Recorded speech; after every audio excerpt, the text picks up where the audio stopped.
Well, welcome to the Viking Age podcast, the official podcast of the VikingAge.com. My name is Chris Schad.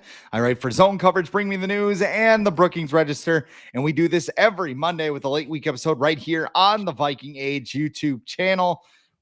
We are also in podcast form on Apple and Spotify the very next day. But however you consume us, make sure you like, comment, share, and subscribe so you never miss a new episode and we can spread the word to the masses. Today's guest, you see him on the screen. If you're on the YouTube version, you've probably seen him also on social media. He makes funnier tweets than my blind rage ones.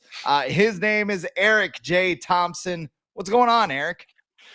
Oh, I'm just living in a world where Blake Brandel is an all-pro and Sam Darnold's the best quarterback in the NFL, just like we all expected. I mean, like, yes, the Giants are bad, but like somehow worse than advertised. Even then, we thought the Giants were going to be bad, but like that was the largest scoring margin of the KOC era, the biggest winning margins since before COVID. I think for the Vikings, I think it was 2019 against the Chargers, and yes, the road is going to get much tougher starting on Sunday. But what a way to start! Where the Vikings are 1-0. Like this, that life is good at least one weekend. It's funny to me how quickly the hype machine can get fired up, right? Right. Like everybody's going, this is gonna be a rough season. We got bad vibes, JJ McCarthy goes down and it might be a loss. And then all of a sudden you smash the Giants. It's like, all right, here we go. Niners, potential NFC championship game preview right Right. here, Sunday, US Bank Stadium. Let's go. Sure. Okay. I think we're all pumping the brakes at least for that. But again, you have to beat the opponents in front of you to have any sort of chance. And the Vikings did just that on the road. Good way to start. But yeah, just a little tougher, I think, starting on Sunday. Well, we'll talk about the 49ers matchup in just a little bit, but I want to talk about the win over the Giants one last time because there's a lot of things that we can look at that game and go, I don't know, can we buy this? Can we sell this? I mean, Kwesi Adolfo-Mensa, of course, from the stock market. I thought that would be a proper appropriate topic for this show. So I'm going to hand it off to you here. What should we be buying after the Vikings victory over the New York Giants in week one? Well, I think there are two main takeaways you can have from that Giants game that are that seem sustainable, at least through week one. I think the first was the play calling of Kevin O'Connell. I thought some of the designs on the plays were absolutely amazing. I think the two that stood out the most to me were the touchdown to Jefferson, just that goal line. It was just as simple as using a little bit of misdirection, putting Aaron Jones in motion just to get that one-on-one. And still, that's a tough throw for Darnold to make, but he knew that okay, it's one-on-one to Jefferson. It's fourth down. This is for all the momentum. They go up by 2 scores, and he nailed it. I thought that was really. And the other one I think is probably my favorite of the whole game was the long pass to Oliver that set up the first touchdown for Aaron Jones. I mean, it was out of 21 personnel. You have Jones and C.J. Ham back there in the backfield, and it looks like a run all the way. All of a sudden, Ham pulls a safety out, and it's 4 verts out of 21 personnel. Big completion down to Oliver, sets up the first touchdown. Just the stuff like that. He was, as the kids say, in his bag, I believe, on Sunday. Like it was really cool to see. He made Darnold's job easier with the play calling. I thought that was really great. I think the other thing, speaking of Darnold, I think no, is he going to be the highest rated quarterback at the end of the season, like he is at the end of week one by PFF grade? No, he's not going to be. He's probably going to have some bad games. But I think we saw the sustainable part is Sam Darnold, serviceable quarterback. I think we're obviously going to need, we're going to need him for a lot longer than we'd hoped with McCarthy. I think everyone was kind of cool with Darnold starting the season and letting McCarthy be eased in. Obviously, not an option anymore. It's Darnold for the long haul, health permitting. But like, if he can play with the offense and deliver on time like he did, I mean, the offense should stay afloat. I mean, that 44-yard pass to Jefferson, that was money. Like he had his footwork, he had his timing, perfect placement on the long ball. If he can do that a handful of times and stay within the offense and stay within the timing, combined with that the play calling, I think the offense is going to be actually okay this year. So like I think those two, that's what really stood out for me for week one. On the other side, it's really hard for me to get too excited about the defense just because the Giants seem to shoot themselves in the foot so much on offense. I think we saw some really good things, but I think those are the two main takeaways. I think with if the play calling and the quarterback play can stay close to what they had in week one, I think it's going to be really exciting. Let's stay on the offensive side of the ball. I'll start there because you kind of mentioned it a little bit. Kevin O'Connell's play calling. Dan Orlovsky had a money quote this week, and he said, some people call plays, some people call games. I Hmm. think Kevin O'Connell goes into it. And, I think it's, who was it? Bill Walsh that said, I'm going to script my first 15 plays of the game. And now everybody does it. Like Kevin O'Connell will script situations. And, I make fun of it all the time because he says it at press conferences, but situations, outcomes, all this other stuff, and try and figure things out. And I think the one thing that helped him on Sunday call a masterclass game was an actual running game on the ground. Hmm. Last year they tried to make Alexander RB1. It didn't work out. Now they have an actual RB1 in Aaron Jones. And for 1 week, he looked like he was the answer. He was fast. He didn't go down after contact. J.K. Dobbins was the only player with more yards after contact in week one. Dobbins had 7.8 yards. Aaron Jones had 5.29 yards and Wow. a 78.6% success rate for Aaron Jones. For those who are not versed in the analytics, that means 40% of yards needed on first down, 60% of yards needed on second down, and 100% of yards needed on third and fourth down. That's what Aaron Jones did. And when you have that running game going and getting big gains and even getting touchdowns, we saw a rushing touchdown from the Vikings. It was like an out of body experience. Like, I like what's going on with this running game. And I love seeing Aaron Jones in purple. He's hyped now. He's in front of the media. He's doing the skull chant this Oh, it's afternoon. beautiful. And just, yeah, I mean, I really like Aaron Jones after week one. Yeah, and I think that's another big part of the offense. It opens up so much for KOC, and just the little things like he was falling forward for a yard or two on every run. When's the last time we saw that? Like maybe 2021 Delvin Cook, Yeah. and his touchdown run where he broke it outside. It was obviously supposed to go probably in between the guard and tackle, and he bounced it outside and beat to the defense to the edge. That's I tweeted out right after that. I'm like, it's already worth it. With the acquisition is already worth it because that's not a touchdown last year. It really wasn't. Like the Vikings didn't have anyone that could do that. And yeah, Jones. I mean, I think tweeted out right after that. That's like make sure to thank all the Packers fans in your life for sending us Aaron Jones because that is got to twist the knife while you can because they're the only team that doesn't have a win in the NFC North. And it's he's such a great fit and every Packers fan that I know is like bummed out to not have Aaron Jones. They really liked him and on and off the field. He's everything you could to dream of. And yeah, those numbers are insane. The 7.8 by J.K. Dobbins is nuts, and the 5.29 by Jones. And it wasn't like Jones had a super long 60-yard run in there either. He was just getting 7, 8, 9, 10-yard chunks. And if the Vikings can do that and stay ahead of the sticks for once, instead of being in the second and 11 and third and 9 and all that stuff, it's going to make such a big difference. And yeah, that's another really exciting part of this offense. And the other thing that made that tick, you mentioned Blake Brandel a little bit. We'll get to him in a moment, but the offensive tackles, money, worth every penny. Christian Darrisaw, Brian O'Neill allowed one pressure each. Kayvon Thibodeau was so flustered. He didn't even answer questions. He like just side sitting there like, hey, you guys are getting paid a lot of money to be the pass rush. What do you, next question. Yep. Next. Yeah. Um, both guys are healthy after getting banged up last offseason. And I think, this goes back to the infrastructure for Sam Darnold. I know we were kind of beaten over the head with it during the offseason, but you have two bookend offensive tackles. You have a running game. You have a great stable of receivers, assuming most of them can stay healthy. I like you said, I am not buying Sam Darnold as the number one PFF quarterback. It would be fun. It would make for an out of body experience Right. season, but I think that Kevin O'Connell has put himself in a position and put Sam Darnold in a position where he can get the best out of this offense. Yeah, I mean, and I was so worried about Dexter Lawrence, and rightfully so, because he is a massive nose tackle. And what have the Vikings struggled with since seems like the last 17 years, maybe since Jeff Christie? They can't handle that, and he absolutely blew up. But like, I remember like, holy crap! Like the The Giants have two stud defensive ends on this team. He was supposed to be one of the biggest free agent acquisitions of the offseason. He got him from Carolina. And to be honest, like while I was watching the game on Sunday, yes, I was worried about Lawrence on every play, and because he was usually a problem. If anything went off, it was probably Lawrence. But for these tackles to shut down that kind of edge rushers, like that's a pretty good a duo that they pretty much were made quiet the whole game. And yeah, like if they can stay healthy, that's a big if, because I think O'Neal was really been struggling since for the last year plus with injuries, and Darisaw of course missed a few games.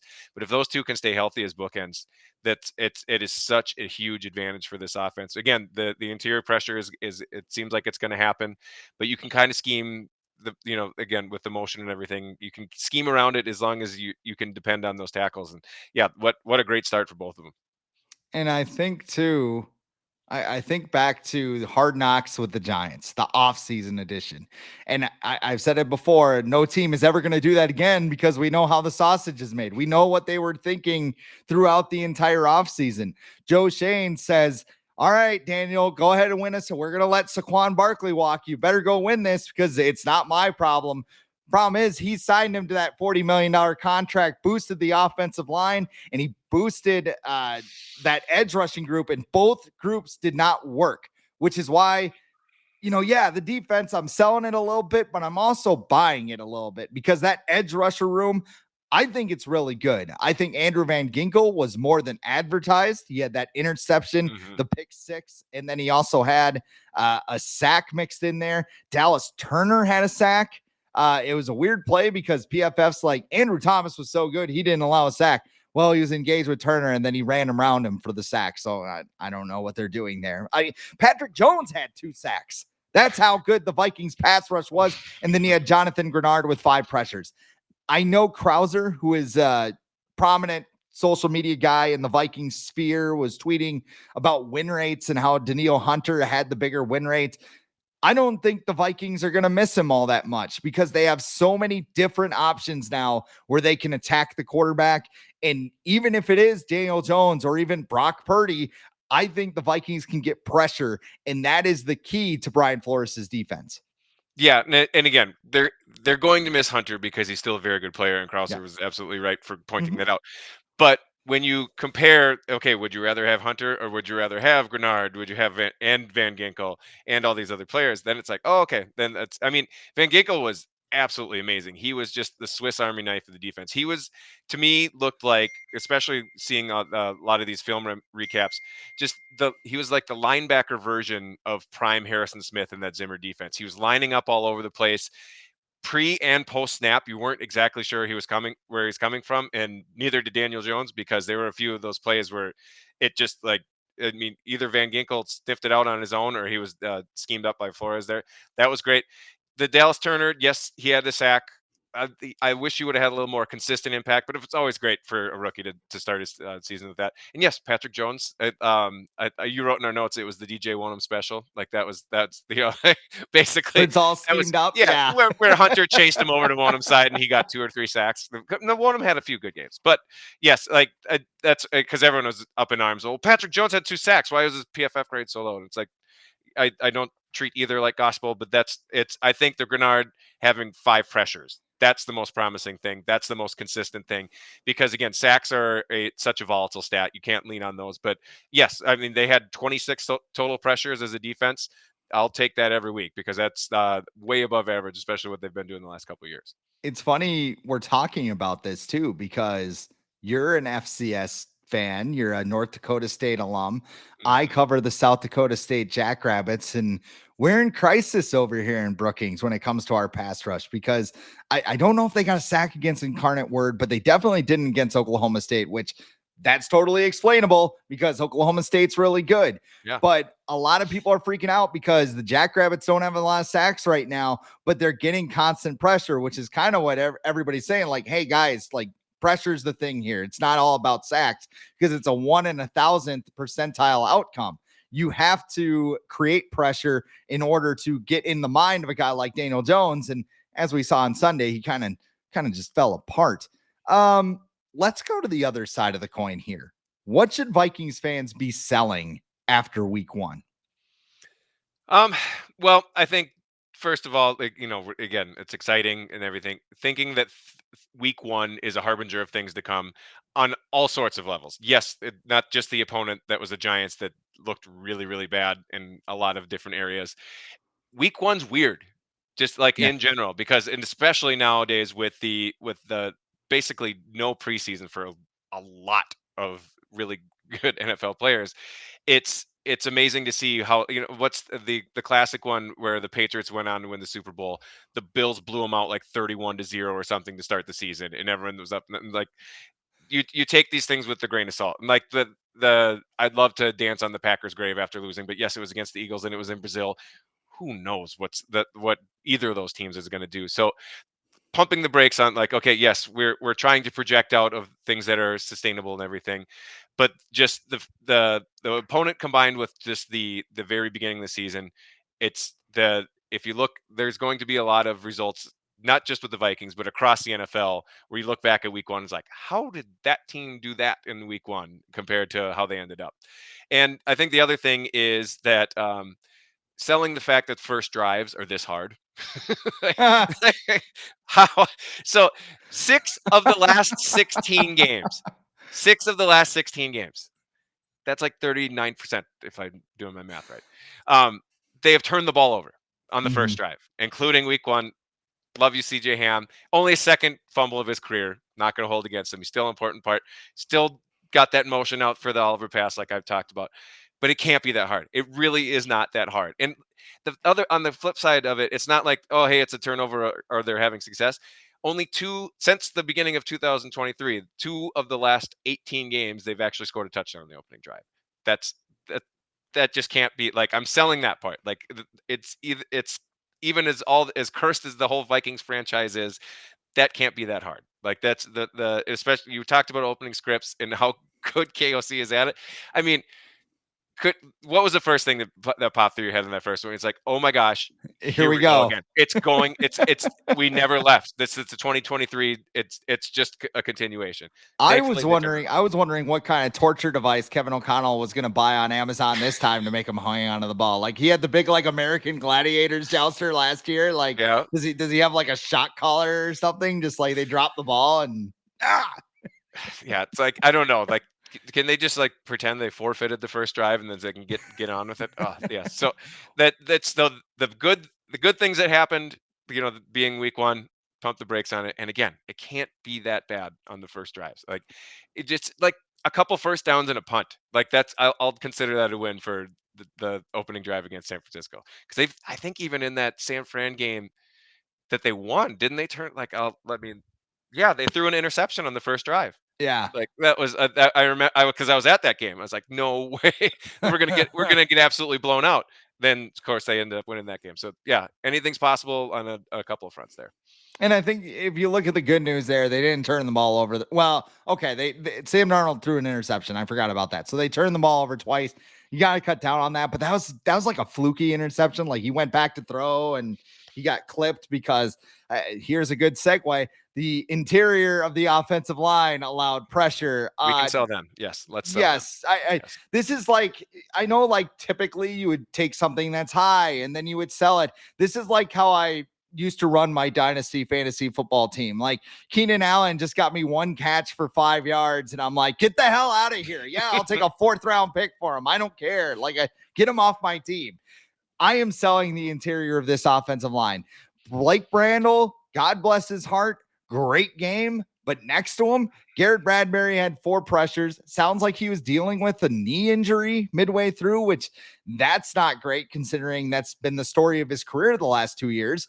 And then you have Ed Ingram, who I was kind of optimistic on because he cut his pressures by a third in his sophomore season compared to his rookie season. But on Sunday, it just completely went down the crapper.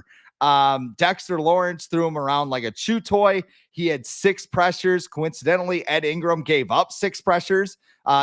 Lawrence had the most pressures for a front 7 defender, according to Pro Football Focus. And Ed Ingram also had 6 pressures, according to Pro Football Focus, which is the most among offensive guards. I don't know if this can improve. I don't know if you can scheme things away, but a team like the 49ers coming in, they're going to find a way to exploit that. They have Malik Collins, they have Javon Hargrove. They held the Jets to 62 rushing yards on Sunday, and you have Nick Bosa on the edge. I'm confident that the Vikings can slow down stuff on the edge, but if they get creative, put Bosa on the inside, maybe they send those guys a little bit quicker. I really think that this will, be an issue for the Vikings. Eric has lost his connection, so he's ran out of here quick. I'm just going to try and kill some time here. Oh, he gave me yep, he said he's backstage again. Let's try and get that. Hey, Okay, can you I'm hear back. us? Yeah. Okay. Yeah. That was I was on the whole time, and all of a sudden my side of the screen went away, so I must have dropped just momentarily. So, yep. I as you were with the Dexter Lawrence nightmare scenario. Yes. Well, and I also, yeah, I mean, let's talk about that. No, it's kind of a segue into the 49ers thing a little Hmm. bit, but the Vikings need that running game to succeed, as we talked about. The 49ers did an excellent job stopping the run. Yeah, it's week one, but the 49ers plan all offseason was to revamp that front seven because they got gashed by the run last year. I think that's one of the biggest matchups heading into Sunday's game. Yeah, just because if you let the 49ers control the ball with all the weapons that they have on that side of the ball, it's going to be a long night. And I think that's kind of what the Vikings they stole it last year at home because they got a couple turnovers, which is big. And again, that's if we go back on the turnovers, that's one of the craziest stats of the KOC era. As long as they don't lose the turnover battle, they've never lost. They're 18-0. That's incredible. Like that's so that's obviously key to the game too. But yes, keeping them I think both sides of the running game. It sounds like, I mean, speaking of dynasty fantasy, could you imagine having Christian McCaffrey going into Monday night and then oh, he's not playing? Apparently they knew that all weekend. You couldn't have told anyone. But it's not like it that fell off. Their running game was still amazing against the Jets, and the Jets are a very good defense. Jordan Mason comes out, what's it, 147 yards or something like that. No big deal. They just plug and play. It's the Shanahan offense. So that's the thing. It's if the 49ers have the ball for 35 plus minutes, I really have a unless there's a couple gigantic plays, it's going to be hard for me to imagine how the Vikings pull off the upset there. I'll share a story about Christian McCaffrey in fantasy football because I decided to I'm only doing one league this year. It's a guillotine league with some friends. So I have a story about that too. Yes, go ahead. yeah, okay.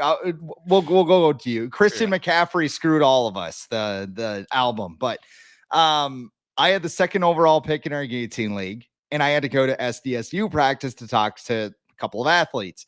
So I jumped on. The draft was at 8. Practice ended at 7:30. I looked at the order and I saw I had the second pick. So I said, okay, I'm going to line this up accordingly because I haven't done, admittedly, because I'm not in the dynasty league anymore. I don't follow the fantasy football landscape as much as I used to. Mhm. So I'm just kind of going into this thing blind. So I look at it and I go, Christian McCaffrey 1, CD Lamb 2. And I'm like, I'll get CD because CMC's going to go number 1. So I go to practice and I'm sitting there. I'm going, practice gets done at 7:30. I'm feeling good. I'm going to be home to make my pick. No worries. I stand there and they decide to have a captain's meeting at the end of practice. And the meeting just all of a sudden it's 7:50 and I'm going, oh no. Mm.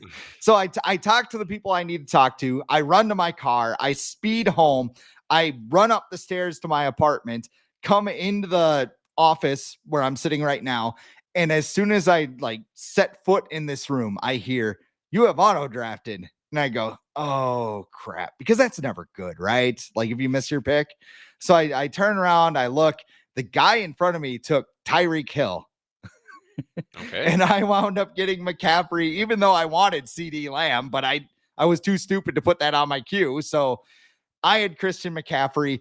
I wound up surviving the guillotine league, but I'm kind of screwed. So with that in mind, how did Christian McCaffrey screw you over?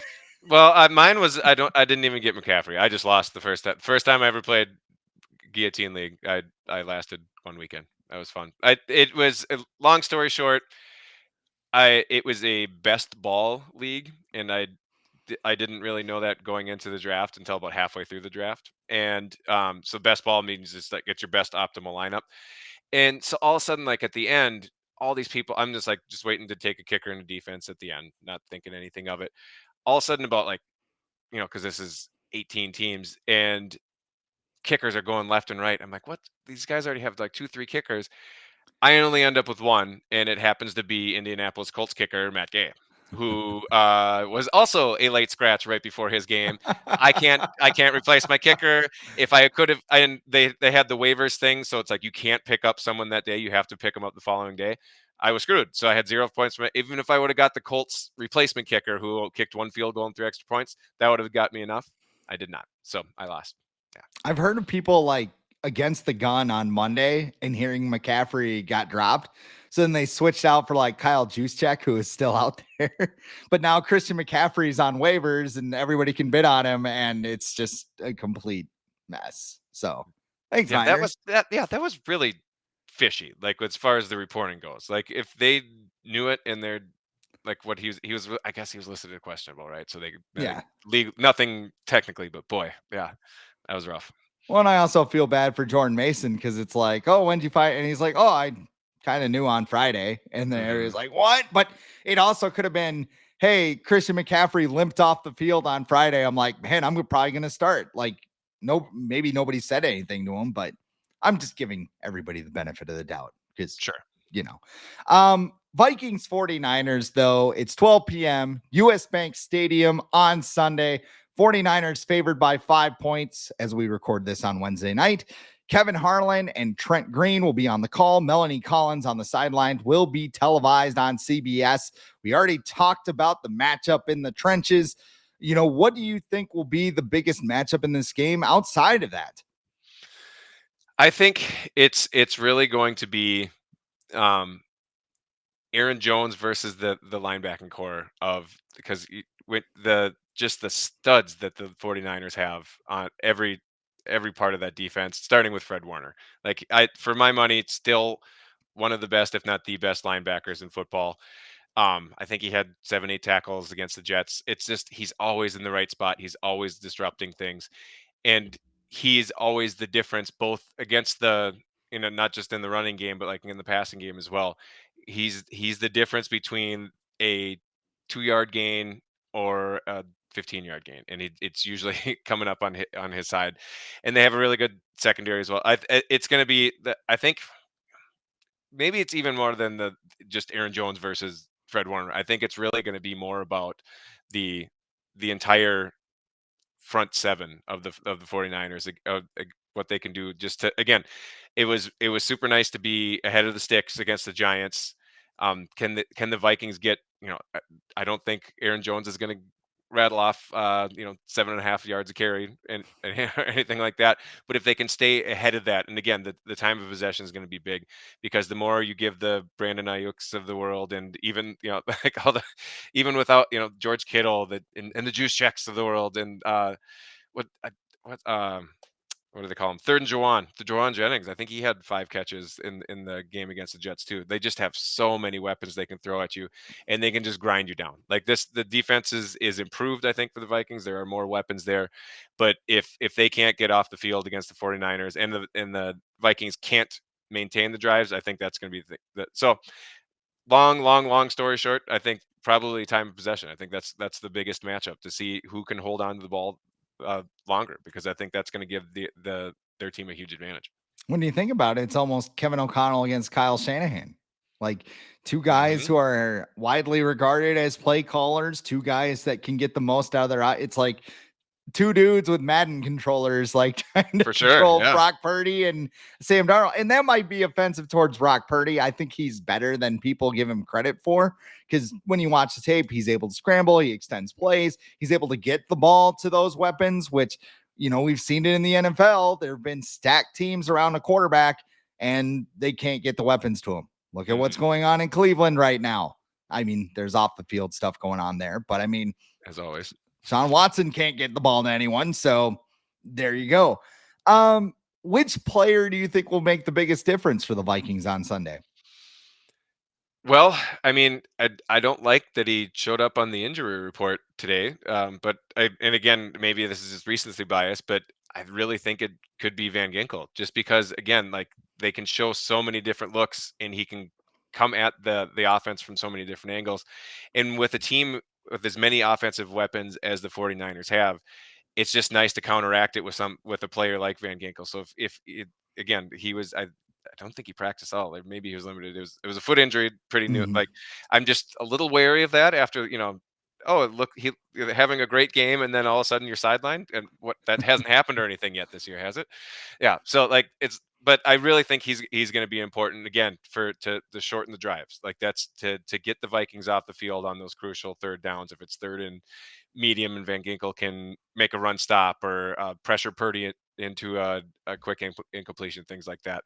Because I think the other parts of the Vikings defense are pretty known. I like how the majority of the secondary played in week one.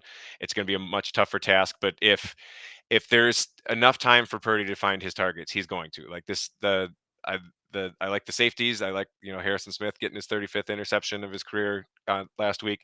But if there's time to throw, they're going to get picked apart. So I think just a wild card Swiss Army knife like Van Ginkel is going to be huge on Sunday.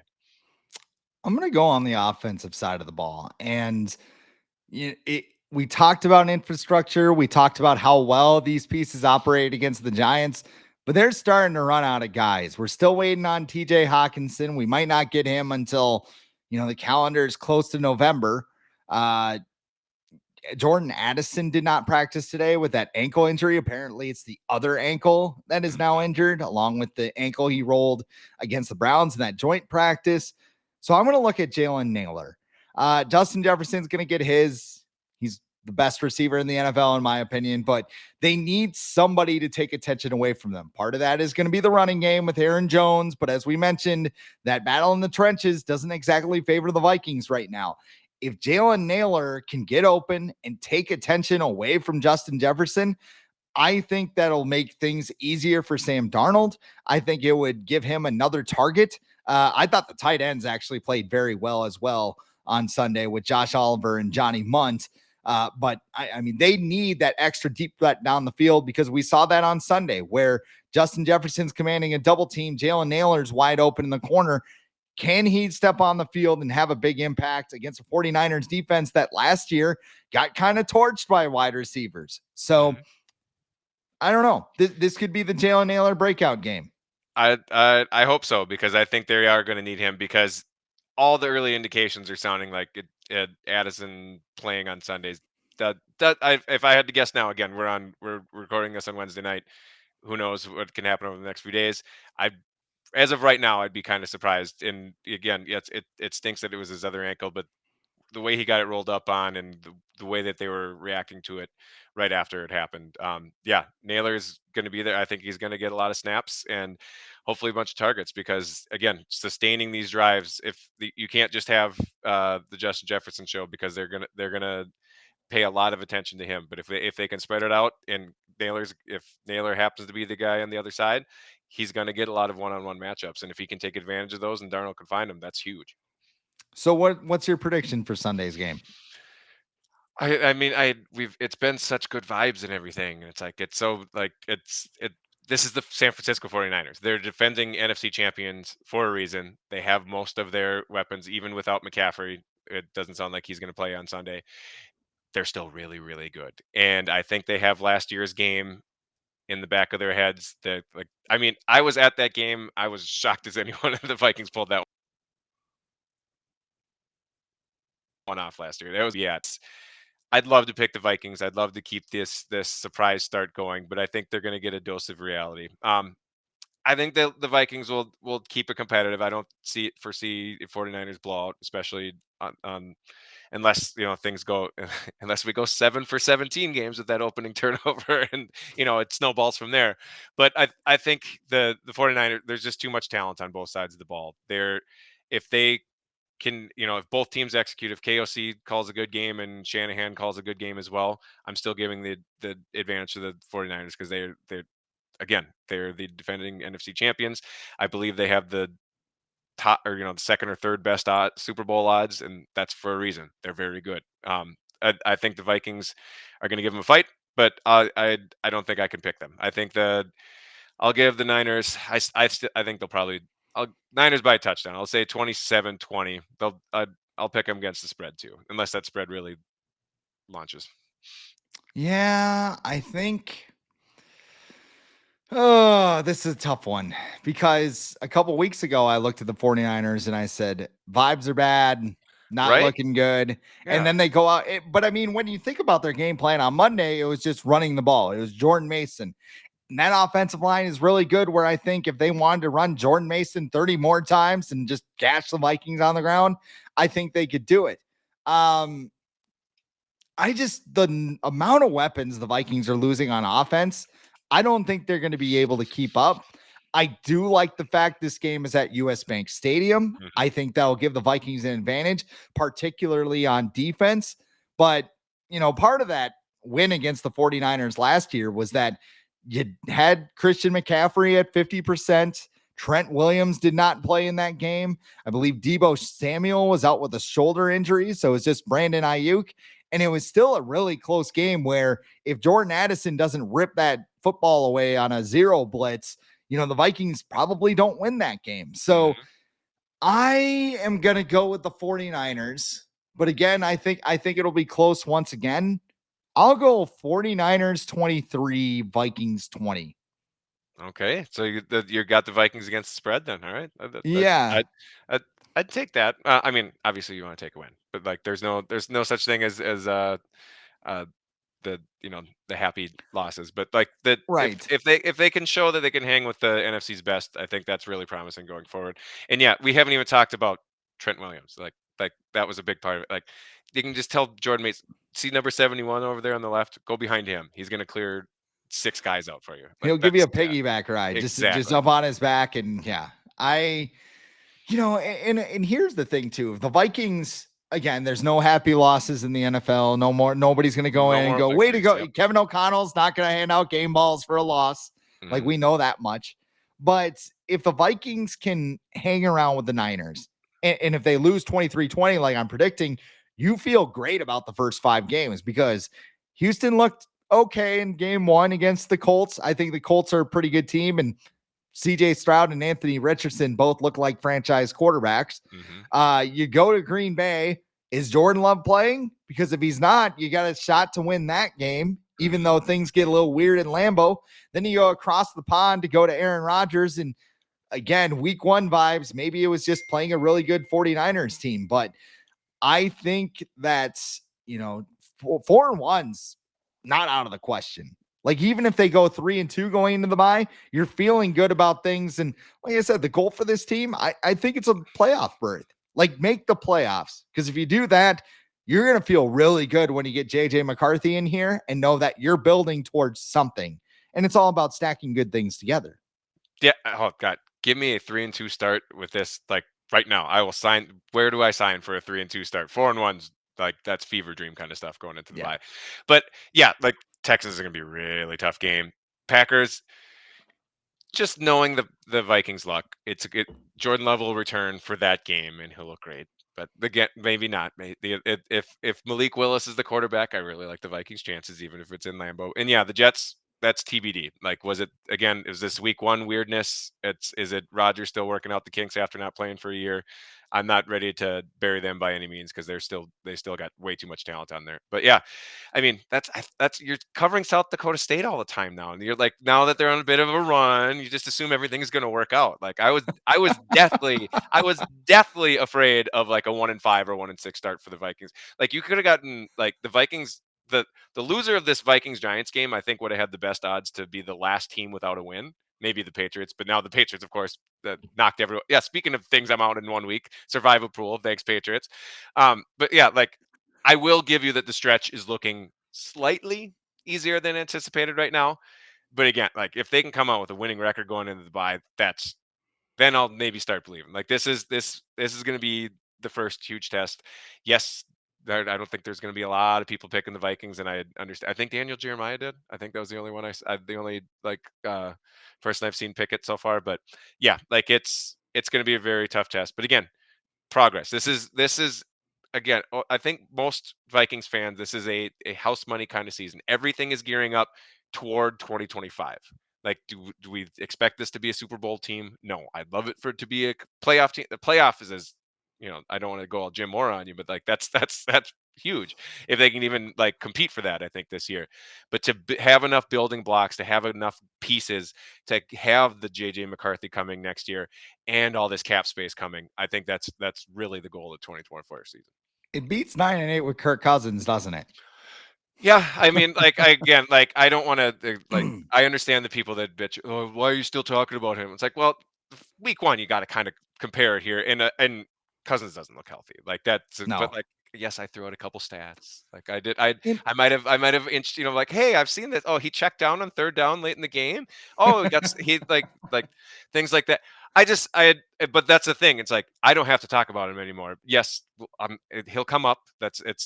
The guy was our quarterback for the past 6 years, and the Falcons, even after looking as bad as they did week one, like they should still be competitive in a probably the worst division in football, at least on paper. Like it's going to be interesting for that. But yeah, it beats it. Like it's there's more things on the table than okay, we're going to finish slightly above 500 and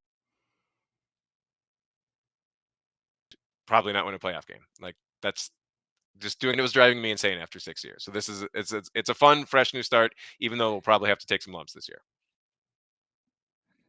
It's the sickos meme.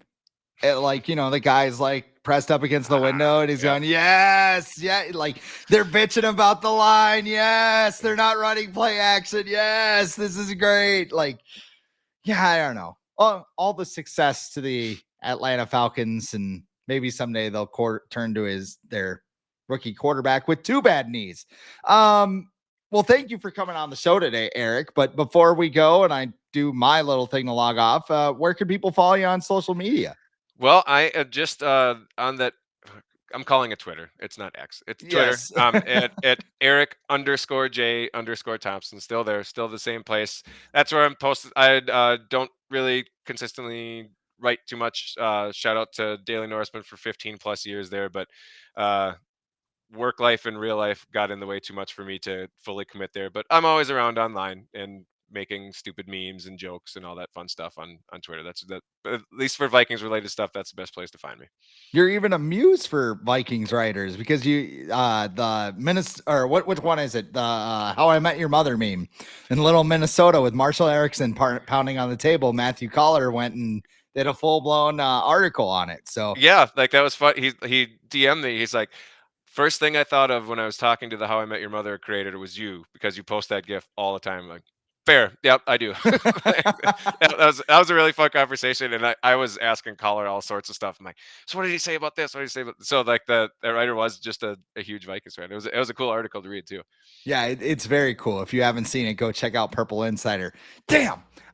Anyway, that's all the time we have for the Viking Age podcast today, though. We do this every Monday with a late week episode right here on the Viking Age YouTube channel.